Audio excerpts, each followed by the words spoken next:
In the last video, we understood something that most people spend their entire lives ignoring. Your mouth is not just speech. Your mouth is a biological printer. It is the output device of your existence.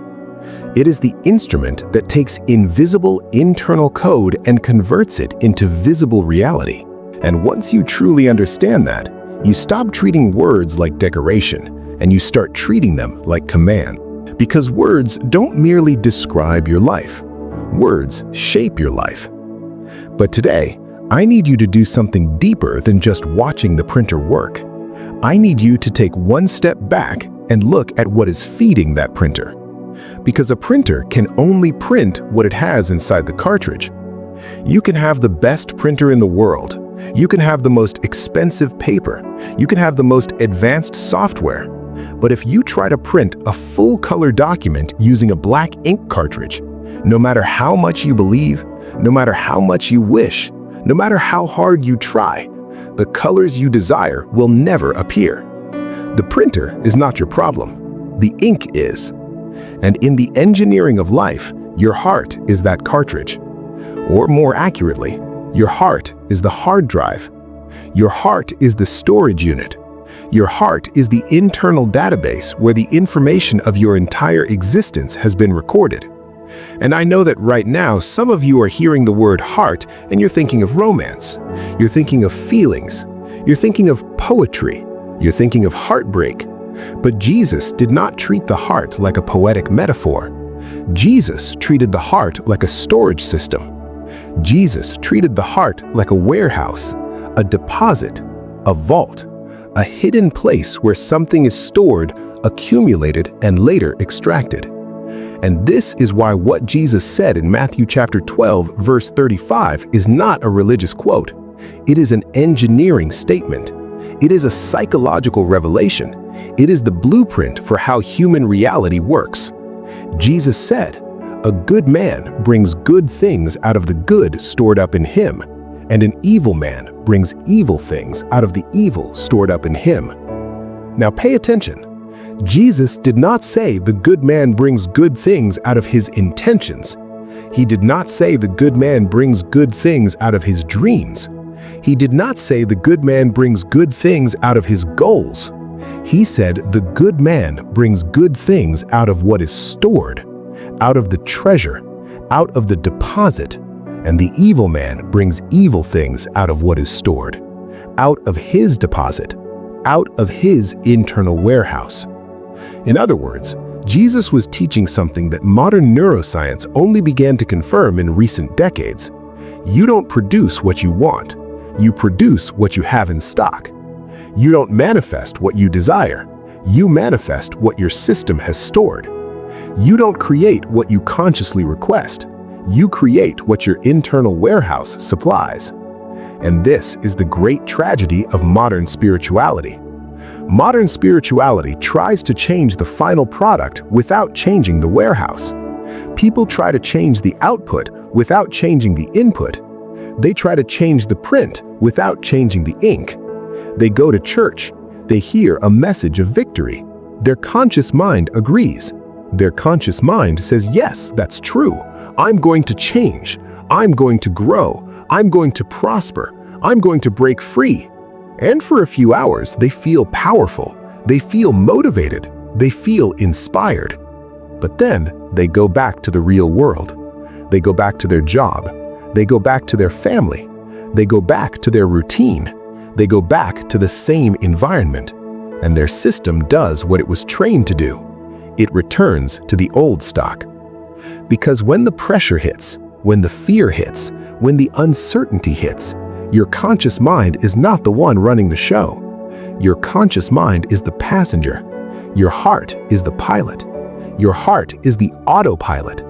Your heart is the system that has been operating in the background 24 hours a day, processing information at a speed your conscious mind could never compete with. Your conscious mind is like a small desk lamp. Your subconscious, your heart, is like the entire electrical grid of a city.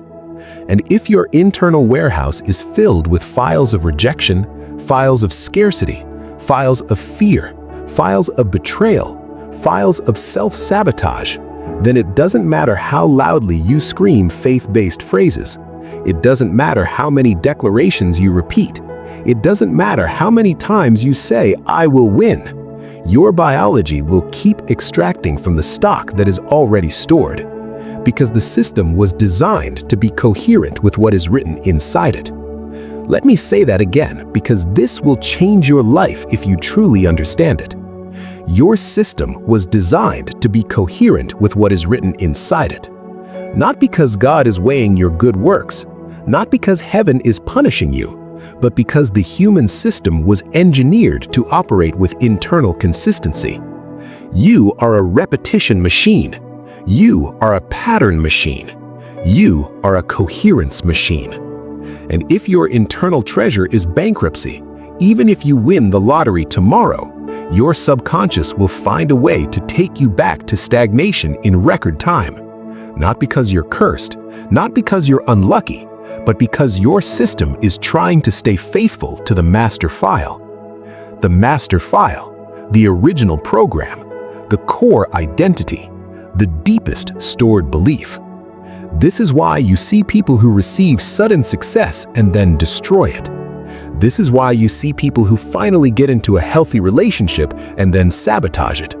This is why you see people who finally get an opportunity and then find a way to miss it. It is not random. It is not fate. It is the warehouse. It is the heart. And Jesus called it treasure. Now, to understand how to change your life, you must understand how this deposit was formed. How was this warehouse built? How was this hard drive programmed? Why do you feel like a stranger inside your own life? Why do you want to advance but feel pulled back by an invisible anchor? Why do you want to grow but feel dragged down by something you can't see? Why do you feel like you're fighting against yourself? Jesus gave you the diagnosis 2,000 years ago. Your heart is the deposit, and your deposit determines your fruit, your results, your reality. And here is where it gets uncomfortable, because the treasure is not what you show people. The treasure is not what you post online. The treasure is not what you say in public. The treasure is what is impregnated into your nervous system. The treasure is what is embedded into your cells. The treasure is what is wired into your deepest neural patterns. The treasure is what your body believes, not what your mouth claims. Because you can claim prosperity while your nervous system is addicted to survival. You can claim peace while your body is trained for anxiety. You can claim love while your subconscious is prepared for betrayal. And your life will always obey the deeper program, not the superficial confession. So now the question becomes, how was that program installed? How did your heart become filled with certain files? How did your warehouse become stocked with certain beliefs? Because you were not born with a pre-installed program of success or failure. You were born as a learning machine. You were born as a receiver. You were born as a downloader. And the most dangerous part of your entire life happened when you didn't even know you were downloading anything. The first 7 years of your life. In the first 7 years, your brain operates predominantly in what science calls theta brainwave frequency. Theta is not normal waking logic. Theta is a hypnotic state. Theta is the frequency of deep learning. Theta is the frequency of direct programming. In theta, information bypasses the logical filter. It bypasses analysis. It bypasses skepticism. It bypasses reasoning, and it goes straight into storage as absolute truth. So when you were a child, you didn't interpret your environment like an adult. You didn't say, "Oh, my parents are stressed because of economic pressure." You didn't say, "Oh, my mother is insecure because she was also traumatized." You didn't say, "Oh, my father is emotionally unavailable because he was raised without affection." No, you absorbed it as law. You absorbed it as reality. You absorbed it as how life works. You absorbed it as how you are. And this is why childhood is not just the past. Childhood is the operating system. Childhood is the foundation. Childhood is the root code.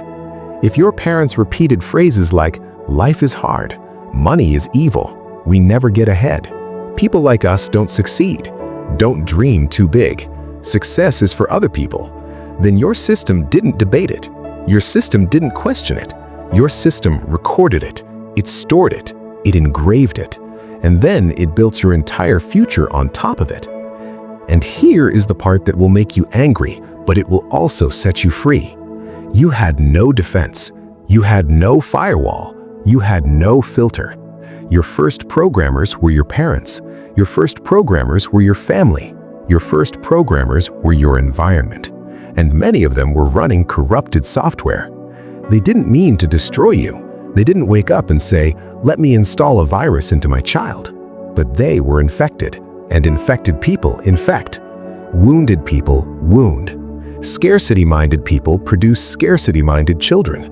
Fearful people raise fearful children, and they transfer the virus through repetition and example. Now, neuroscience explains something that Jesus already understood. Every repeated experience creates a neural pathway, a physical road inside your brain.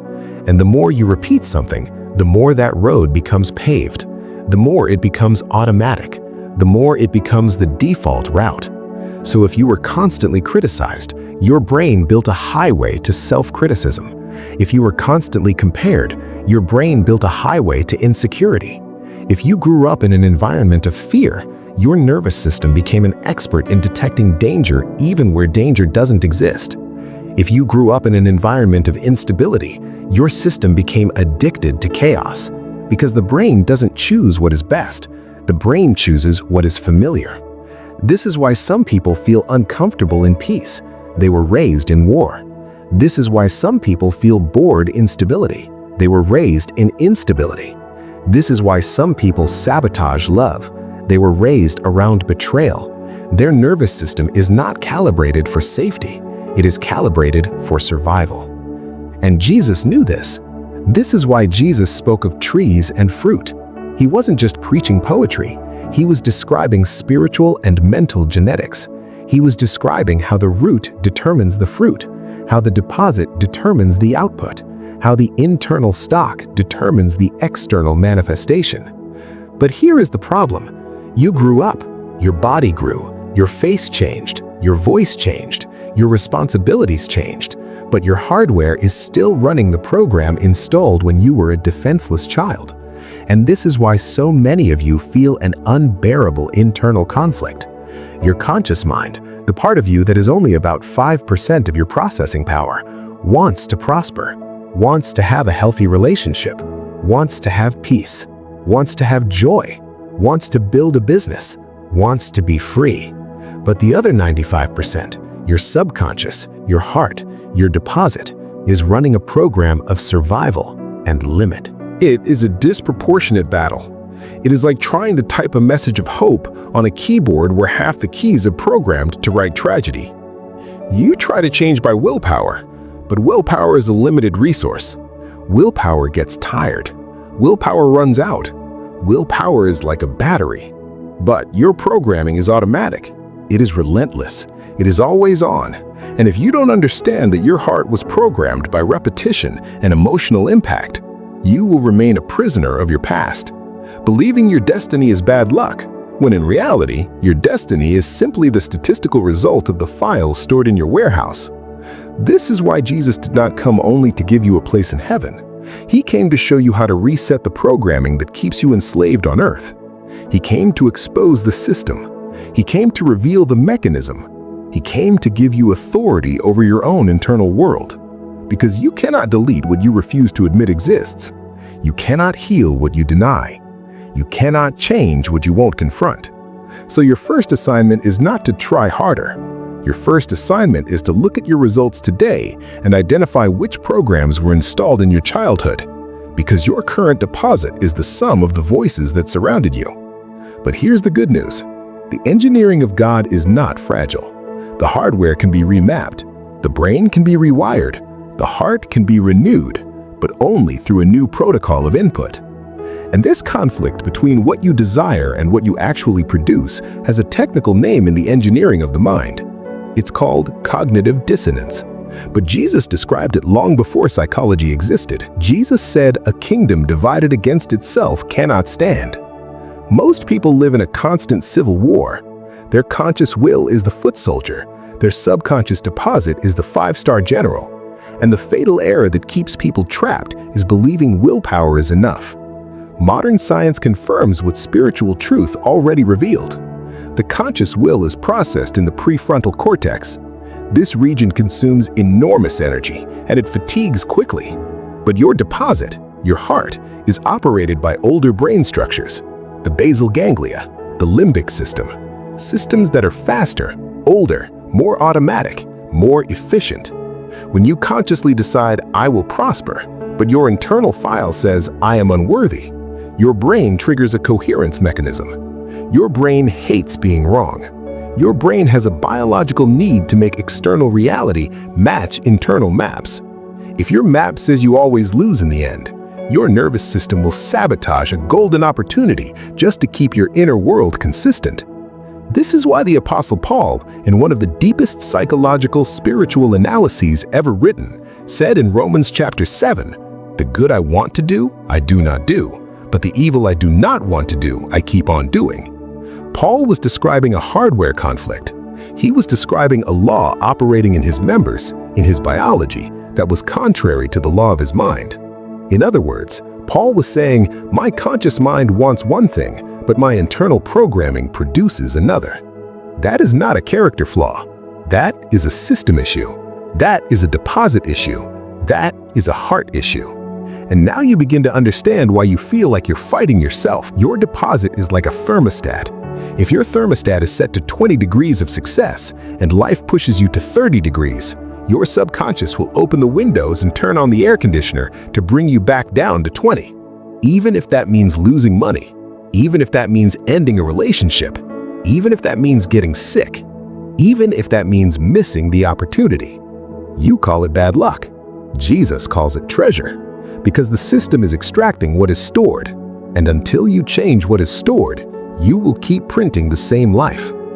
Now, let's go even deeper, because what I'm about to show you will explain something that has confused you for years. Why is it that you can pray, you can fast, you can cry, you can attend church, you can even have moments of genuine spiritual breakthrough, and yet you still return to the same patterns? Why do you keep going back to the same emotional addictions? Why do you keep attracting the same type of person? Why do you keep ending up in the same financial cycles? Why do you keep falling into the same habits? Why do you keep sabotaging your own progress? Why do you feel like you're living inside a loop? The answer is not that you are weak. The answer is not that you are cursed. The answer is not that God is ignoring you. The answer is not that you lack faith. The answer is that your system is loyal to its internal warehouse. Your heart is not primarily emotional.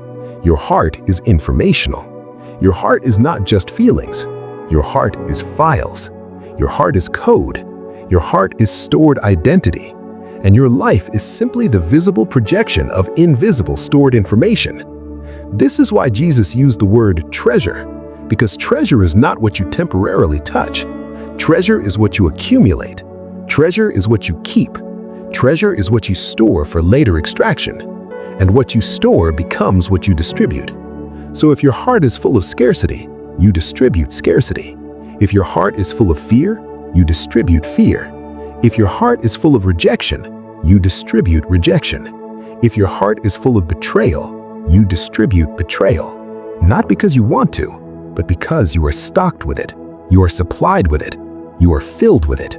And your system cannot distribute what it does not contain. Let me make this painfully clear. You cannot produce abundance from a deposit of scarcity. You cannot produce peace from a deposit of anxiety. You cannot produce love from a deposit of self-hatred. You cannot produce stability from a deposit of chaos. You cannot produce confidence from a deposit of shame. This is why people can speak positive words and still live negative lives, because their mouth is trying to print something their heart does not have ink for. So what happens? The mouth prints a temporary declaration, but the heart supplies the real output, because the mouth is a printer, but the heart is the hard drive, and the hard drive always wins. Now here is where most people get trapped. They think the problem is external.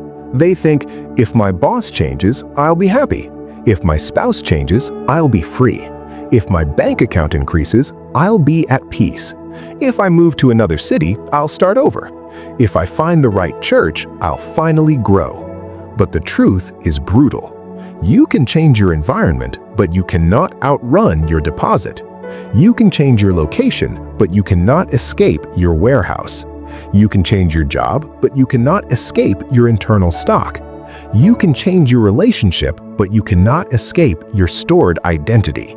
Because the heart travels with you, the deposit follows you. The programming goes wherever you go. This is why people move to a new city and recreate the same problems. This is why people get into a new relationship and repeat the same story. This is why people leave one church and carry the same bitterness into the next. This is why people leave one job and recreate the same stress in another. It is not the place, it is not the people, it is the program, and the program is in the heart. Now, I need you to understand something that will sound almost offensive at first, but if you accept it, it will unlock your freedom. Your subconscious is not trying to destroy you. Your subconscious is trying to protect you. Even when it sabotages you, even when it ruins opportunities, even when it pushes you into toxic patterns, even when it pulls you back into addiction, even when it makes you self-sabotage. It is not doing that because it hates you. It is doing that because it is trying to keep you in what it considers safe. And safe to your subconscious does not mean good. Safe means familiar. Safe means predictable. Safe means known. Your subconscious would rather keep you in familiar misery than risk unfamiliar joy, because unfamiliar joy is uncertain, and uncertainty feels like danger. So, when you start moving towards success, your system detects danger, not because success is bad, but because success is unfamiliar. And your subconscious says, this is not consistent with the file. This is not consistent with the identity. This is not consistent with the map. This is not consistent with what we have stored. And it triggers self-sabotage. Now you understand why so many people fail at the edge of breakthrough. They can run for miles, but right before the finish line, they trip, they fall, they quit, they get distracted, they start an argument, they waste money, they relapse, they ruin the relationship, they lose the opportunity. And then they say, why does this always happen to me? Because your system is enforcing coherence. Because your system is enforcing loyalty to the warehouse. Because your system is enforcing the master file. And the master file is often written in childhood. Now, let's talk about the childhood programming in a way that will make it impossible for you to ignore. Your brain is not only a thinking organ. Your brain is a prediction machine. Your brain is a survival machine. Your brain's primary mission is not happiness, it is survival. Your brain is not obsessed with joy, it is obsessed with safety. So, when you were a child, your brain scanned the environment and asked one question: what do I need to believe in order to survive here? And it built your identity based on that answer. If you grew up in a house where love was conditional, you learned to perform for affection. If you grew up in a house where anger was unpredictable, you learned to walk on eggshells. If you grew up in a house where you were ignored, you learned to become invisible. If you grew up in a house where you were criticized, you learned that you were never enough. If you grew up in a house where money caused fights, you learned that money equals danger. If you grew up in a house where people cheated, you learned that love equals betrayal. If you grew up in a house where everything was unstable, you learned that stability is not real. And those beliefs were not opinions, they were survival strategies. Your brain was not thinking, your brain was adapting. Your brain was installing programs, and the most terrifying part is this: those programs worked. They helped you survive. They helped you cope. They helped you navigate that environment. But what helped you survive childhood may destroy your adulthood. What helped you survive a toxic home may sabotage your healthy future. What helped you survive rejection may sabotage your intimacy. What helped you survive criticism may sabotage your confidence. What helped you survive chaos may sabotage your peace. What helped you survive scarcity may sabotage your abundance. So, you grow up, and now you are no longer in the environment that created those programs. But the programs remain. The warehouse remains. The heart remains stocked with old files, and the system keeps extracting from them. Now, I want you to understand why this is not just psychological. This is biological. This is chemical. This is structural. This is not just you thinking wrong. This is your nervous system being trained. Because every belief is not only an idea. Every belief is a pattern of neurons. Every belief is a chemical expectation. Every belief is a bodily posture. Every belief is a default reaction. And the body becomes addicted to its own chemistry. Yes, addicted. Some people are addicted to stress. Some people are addicted to anxiety.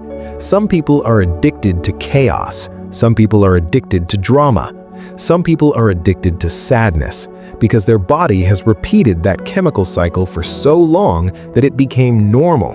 And when something normal disappears, the body feels withdrawal. So peace feels boring. Love feels suspicious. Stability feels uncomfortable. Abundance feels unsafe. And the body tries to return to what it knows. This is why people create problems when there are none, because their nervous system is bored without threat. This is why some people feel uneasy when everything is going well, because their internal thermostat is set to struggle. Now, let's bring this back to Jesus, because Jesus was not only a spiritual teacher, Jesus was a master engineer of human transformation. He understood the architecture of the human heart. He understood that you cannot fix the fruit by yelling at the fruit. You fix the fruit by changing the root. You fix the fruit by changing the deposit. This is why Jesus constantly addressed the heart, not because he was trying to make people emotional, but because he was trying to reprogram people. He was trying to renew the internal warehouse. He was trying to install a new identity, a new master file, a new internal map. Now, the reason this is so hard is because your conscious mind is weak compared to your subconscious programming. Your conscious mind is like a small committee. Your subconscious is like the government. Your conscious mind is like a temporary guest. Your subconscious is like the landlord. Your conscious mind is like a new employee. Your subconscious is like the CEO. So when you try to change your life only with conscious willpower, you are trying to overthrow a government with a pocket knife. It doesn't work, it doesn't last, and you end up exhausted. And then you blame yourself. You say, I'm inconsistent, I'm lazy, I don't have discipline, I always fail. But you are not failing because you are weak, you are failing because you are using the wrong tool. Willpower is not designed to override deep programming. Willpower is designed to choose between small options, but deep identity programming requires a different protocol. It requires rewiring. It requires renewal. It requires transformation. And Paul called this process renewing the mind. Now, I need you to see something that most people miss. When Paul said, renew your mind, he wasn't saying think positive thoughts. He was describing a literal metamorphosis, a structural change, a chemical change, a rewiring. The Greek word used for transformed in Romans 12:2 is metamorpho. It's where we get the word metamorphosis. And metamorphosis is not cosmetic. Metamorphosis is not surface level. Metamorphosis is a complete structural transformation. A caterpillar does not become a butterfly by motivation. It becomes a butterfly by total reconfiguration. Its body literally dissolves and reforms. That is metamorphosis. And Paul was saying, this is what must happen inside you, not just emotionally, not just spiritually, but structurally. Now, here is the part that will shock you. Your brain does not have a delete button. You cannot simply erase a belief. You cannot simply delete a traumatic memory. You cannot simply remove a neural pathway. The moment you try to not think about something, you are actually reinforcing it, because attention strengthens neural circuits. Neurons that fire together wire together. So if you say, "I'm going to stop thinking about failure," your brain still activates the failure circuit and it strengthens it. This is why suppression doesn't work. This is why denial doesn't work. This is why just ignore it doesn't work. The system doesn't delete, the system overwrites. So the solution is not deletion, the solution is data overwrite. You must write new information so powerful, so frequent, so emotionally intense that the brain is forced to adopt it as the primary route. This is why Jesus didn't teach shallow repetition. Jesus taught faith with conviction. Jesus taught prayer as if it was already done. When you pray, believe that you have received it. That is not just religion. That is a command to the nervous system. That is a command to the heart. That is a protocol of overwrite. Because when you feel gratitude for something before it appears physically, you are sending a chemical signal into your body that the new reality is already a fact. And the body begins to align. The brain begins to align. The heart begins to store new files, and the old scarcity file begins to lose power, because the system is receiving new data. Now, let's make this practical. If your deposit says, "I always fail," you cannot just repeat, "I am a winner," like a robot, because your nervous system will reject it. It will say, "That is not consistent with the stored file." So you need evidence. You need new proof. You need new data points. And the most powerful way to build new data is through small victories. Yes, small victories. Because small victories are believable. Small victories are digestible. Small victories are compatible with your nervous system. So you begin hunting for small wins. You celebrate them with disproportionate intensity. And what happens? Your brain records them. Your heart stores them. Your warehouse begins to fill with new files, and the system starts extracting new output. This is what the Bible calls renewing the mind. This is what science calls self-directed neuroplasticity. It is you, the operator, taking control of the keyboard and writing new identity software. Now, understand this. Your deposit is like a garden. If you don't plant what you want, weeds will grow by default. Because weeds don't need permission. Weeds don't need planning. Weeds grow automatically. And fear is a weed. Scarcity is a weed. Rejection is a weed. Self-hatred is a weed. Doubt is a weed. If you don't plant new truth, old patterns will grow.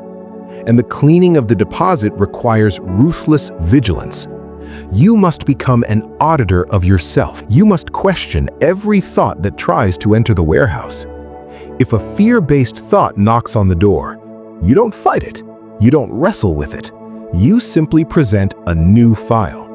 You say, "That data is no longer compatible with my current version," and you replace it. This process takes patience because the hardware resists change. The brain loves efficiency. The brain loves the old road. The brain loves the paved highway. And the old road of limitation is paved. It is fast. It is automatic. But if you keep using the new road long enough, the old road begins to decay. It begins to atrophy. Because neural pathways that are not used weaken. And eventually, the weeds grow over the old path, and the old scarcity route disappears from the main map. And then something unbelievable happens. You become someone else. Not because you forced yourself, but because your internal warehouse changed. Your deposit changed. Your heart changed. Your output changed. Now, you are about to understand the most important spiritual task of your life. Your greatest task is not convincing God to give you something. Your greatest task is convincing your own deposit that you already have authority to live what God designed. Now we arrive at the critical point where most people fail. They understand the mechanism. They understand the warehouse. They understand the deposit. They understand that their heart is a hard drive. They understand that their mouth is a printer. They understand that childhood installed the programs. They understand the concept of overwriting. They understand neuroplasticity. They understand renewing the mind. They understand why willpower collapses. They understand why their conscious intentions are not enough. And yet, they still don't change. Because understanding the system is not the same as guarding the system. Most people get excited when they learn the blueprint, but they collapse when it's time to maintain the blueprint. And this is why your transformation has been temporary. This is why you've had spiritual highs followed by emotional crashes. This is why you've had breakthrough moments followed by relapse. This is why you've had seasons of motivation followed by seasons of stagnation. Because the moment you began cleaning your internal warehouse, the environment around you began sending corrupted files again. And if you don't become the guardian of your system, your deposit will be reinfected. Your heart will be restocked with old poison. Your warehouse will fill again with the same trash, and you will print the same life. This is why one of the most ancient manuals of human engineering gives you a command that is non-optional. Proverbs 4:23 says, "Above all else, guard your heart, for everything you do flows from it." Pay attention to the language. It does not say, guard your reputation above all. It does not say, guard your bank account above all. It does not say, guard your career above all. It says, above all else, guard your heart. Above all else, guard the deposit. Above all else, guard the warehouse. Above all else, guard the hard drive. Why? Because if the heart is corrupted, everything else becomes a faithful copy of that corruption. The heart is not a decoration. The heart is the source code. And guarding the heart is not mystical. It is not spiritual fantasy. Guarding the heart is data filtration in real time. Guarding the heart is cybersecurity. Guarding the heart is firewall protocol. Guarding the heart is access control. It is deciding what is allowed to enter the system. And if you don't do it intentionally, your system will accept everything by default. Because the heart is always downloading, always receiving, always storing, always processing. Your nervous system is constantly absorbing information through conversations, through images, through music, through news, through entertainment, through social media, through what you focus on, through what you fear, through what you repeat, through what you rehearse, through what you tolerate. And every single one of those inputs is trying to upload something into your warehouse. So if you are serious about transformation, you must understand that your biggest enemy is not the devil outside. Your biggest enemy is not a person. Your biggest enemy is not your trauma. Your biggest enemy is not your lack of discipline. Your biggest enemy is uncontrolled input. Because uncontrolled input becomes corrupted storage, and corrupted storage becomes corrupted output. Now, here is what will shock you. Most people think they are living their life, but in reality, they are being programmed. Yes, programmed. They wake up, scroll through fear-based news. They listen to music that glorifies betrayal, revenge, depression, and scarcity. They spend hours watching content that normalizes failure. They talk to people who constantly complain. They sit around environments that are saturated with cynicism. They consume jokes that train them to expect disappointment. They replay memories of pain. They rehearse old arguments in their mind. They imagine worst-case scenarios. They stay connected to relationships that poison them. And then they pray, "God, change my life." But God is not going to override the fact that you keep feeding your system with poison, because the system was designed to produce whatever it is fed. Your life is not only spiritual, your life is biological. Your life is informational, and you are always feeding your heart. Now, this is why Jesus was extremely selective. Jesus was not selective because he was arrogant. Jesus was selective because he understood contamination. He understood that unbelief is infectious. He understood that doubt is viral. He understood that fear spreads. He understood that cynicism is a toxin. This is why there are moments in the Gospels where Jesus literally removed people from the room before performing a miracle, not because he needed privacy, but because he needed the atmosphere protected. He needed the input protected. He needed the system protected, because your environment can sabotage your deposit, and if the deposit is sabotaged, the output collapses. Now, I need you to hear me very clearly. You cannot build a new identity while living in the same old input. You cannot install a new program while leaving the ports open for the old virus. You cannot overwrite scarcity while consuming scarcity every day. You cannot overwrite fear while feeding fear every day. You cannot overwrite rejection while staying connected to rejection every day.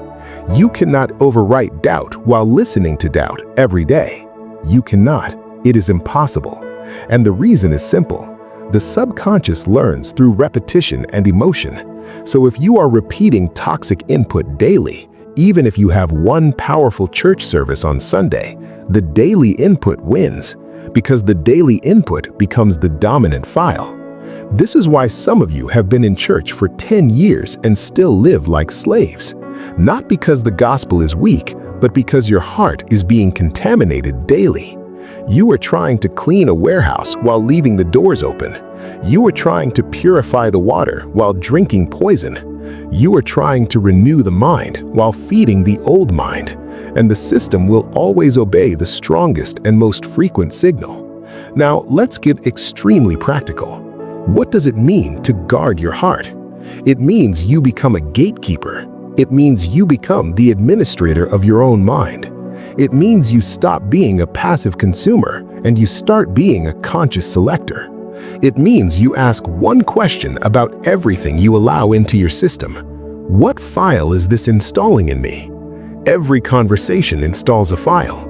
Every song installs a file. Every movie installs a file. Every news report installs a file. Every joke installs a file. Every argument installs a file.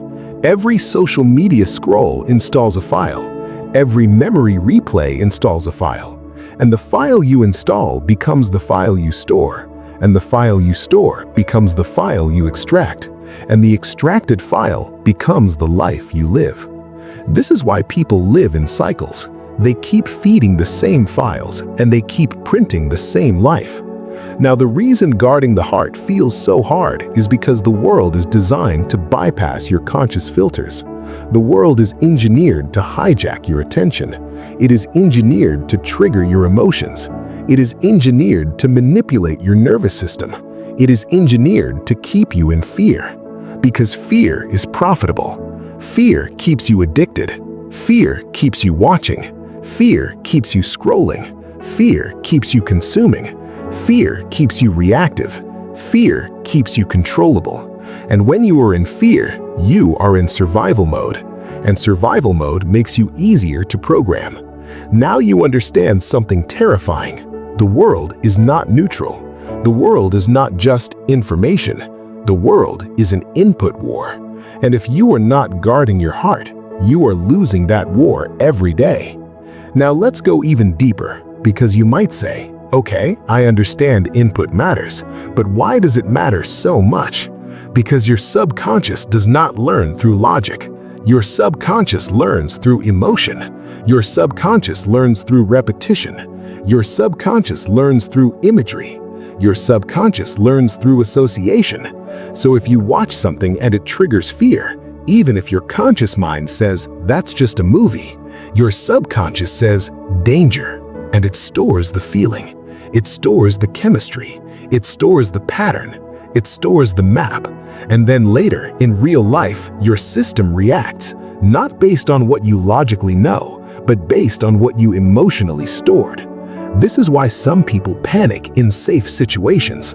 This is why some people self-sabotage when things are going well. This is why some people distrust love. This is why some people can't relax, because their heart is full of stored danger, stored threat, stored trauma, stored suspicion, stored scarcity, stored betrayal, stored shame. Now here is the most important part. Guarding your heart is not only about avoiding bad input. Guarding your heart is about deliberately feeding good input. Because if you only try to avoid negativity, you will still be empty. And emptiness is dangerous, because an empty warehouse will be filled by default. So you must become intentional. You must feed your heart new files, new identity, new truth, new evidence, new patterns, new emotional experiences, new repetition. This is why Paul said, "Be transformed by the renewing of your mind." Renewing is not passive. Renewing is active. Renewing is daily. Renewing is deliberate. And if you do not practice renewal, you will default to old programming. Now understand this. Your heart is not evil. Your heart is not your enemy. Your heart is simply loyal to what it is stored. And if you store truth, your heart will become your greatest ally. If you store faith, your heart will become a miracle engine. If you store abundance, your heart will become a prosperity engine. If you store peace, your heart will become a stability engine. If you store love, your heart will become a relationship engine. But if you store fear, your heart will become a sabotage engine. So your mission is not to fight yourself. Your mission is to reprogram yourself. Your mission is to restock the warehouse. Your mission is to overwrite the files. Your mission is to install a new operating system. Now, let's talk about why your environment fights your transformation. Because when you change, you expose people. When you upgrade, you convict people. When you grow, you threaten people. Not because you are attacking them, but because your new version reminds them of what they refuse to become. So when you start guarding your heart, when you start refusing toxic input, when you start refusing gossip, when you start refusing negativity, when you start refusing fear-based conversations, people will call you arrogant. They will call you too spiritual. They will call you fanatic. They will say you think you're better than them. But you are not better. You are simply protecting your system. You are simply protecting your deposit. You are simply protecting your future. And if you allow their opinions to override your guard, you will be reinfected. Now, I want you to feel the weight of Proverbs 4:23 again. Above all else. Above all else. Not above some things. Not above most things. Above all else. This is the highest priority because your heart is the source. Your heart is the fountain. Your heart is the root, and everything flows from it. Now, in the next part, we are going to get even more technical because now we've established the mouth is the printer, the heart is the hard drive. Childhood installs programs. The subconscious enforces coherence. Overriding requires repetition and emotion. Guarding the heart is firewall protocol. But now we must ask, if the heart is the warehouse, if the mouth is the printer, then what are the ports? What are the entry gates? What are the channels through which data enters with enough force to rewrite the system? Because the heart doesn't just magically fill itself. Information enters, and it enters through specific gates. And those gates are the sensors of your reality, the portals of your mind, the entry points of your nervous system. And if you don't control the gates, you will never control the warehouse. In the next video, we are going to go deeper into the rabbit hole. We are going to expose the power of your eyes and your ears and how you have been programmed without realizing it. Because the enemy of your destiny does not always attack you through tragedy. Sometimes it attacks you through entertainment. Sometimes it attacks you through music. Sometimes it attacks you through normal conversations. Sometimes it attacks you through just scrolling. Sometimes it attacks you through what you casually watch and casually listen to. And you will understand why your heart keeps printing the same life, even when you want a new one. Now we are going to enter the level where most people get uncomfortable. Because up to this point, everything we said could still feel inspiring. It could still feel like a powerful spiritual teaching. But now we are going to expose the actual gates, the actual entry points, the actual ports through which your deposit is being programmed every single day. And once you see this, you will never consume information the same way again. Because if the mouth is the printer and the heart is the hard drive, then the eyes and ears are the USB ports. They are the input channels. They are the access points. They are the gateways through which the world uploads code into your system. And most people have been living their entire lives with their ports wide open. No firewall, no password, no access control, no filter, no awareness. They allow anything to enter, and then they wonder why their heart is full of fear, why their heart is full of anxiety, why their heart is full of lust, why their heart is full of jealousy, why their heart is full of scarcity, why their heart is full of bitterness, why their heart is full of hopelessness. And they think those feelings are their personality. No, those feelings are the result of what you've been downloading. Now, let's bring this back to Scripture, because Jesus was not vague about this. Jesus did not treat the eyes and ears as neutral. He treated them as dangerous. He treated them as sacred. He treated them as the gates of the soul. And he knew that whatever enters through those gates eventually becomes stored treasure. This is why Jesus said something that many people read but do not understand. The eye is the lamp of the body. If your eye is healthy, your whole body will be full of light. But if your eye is unhealthy, your whole body will be full of darkness. Jesus was not giving a metaphor for poetry. He was giving an engineering principle. He was saying, what you look at becomes what you carry. What you watch becomes what you store. What you feed becomes what you become. Now, in modern language, we would say, your eyes are not just receivers. Your eyes are programmers. Your ears are not just receivers. Your ears are programmers, because your brain is constantly converting sensory input into internal code. And your subconscious doesn't evaluate whether the code is good or bad. It evaluates whether the code is repeated and emotionally charged. If it is repeated, it is stored. If it is emotionally charged, it is stored deeper. This is why trauma is stored so powerfully, because trauma is emotional intensity. But here's what most people don't realize. Entertainment can be stored the same way. Music can be stored the same way. Pornography can be stored the same way. Fear-based news can be stored the same way. Toxic conversations can be stored the same way. Even jokes can be stored the same way. Because the subconscious does not distinguish between this is real and this is just content. It only understands this is repeated, this is emotional, this is vivid, this is important. So if you repeatedly watch betrayal, your system learns betrayal. If you repeatedly watch violence, your system learns danger. If you repeatedly watch humiliation, your system learns shame. If you repeatedly watch lust, your system learns objectification. If you repeatedly watch poverty, your system learns scarcity. If you repeatedly watch hopelessness, your system learns despair.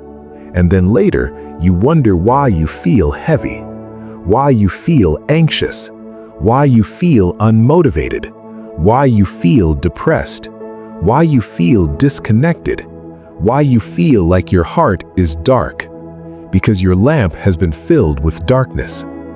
Now, let's get extremely clear. This is not about legalism. This is not about religion trying to control you. This is not about don't watch this, don't listen to that. This is about engineering. This is about mental architecture. This is about spiritual cybersecurity.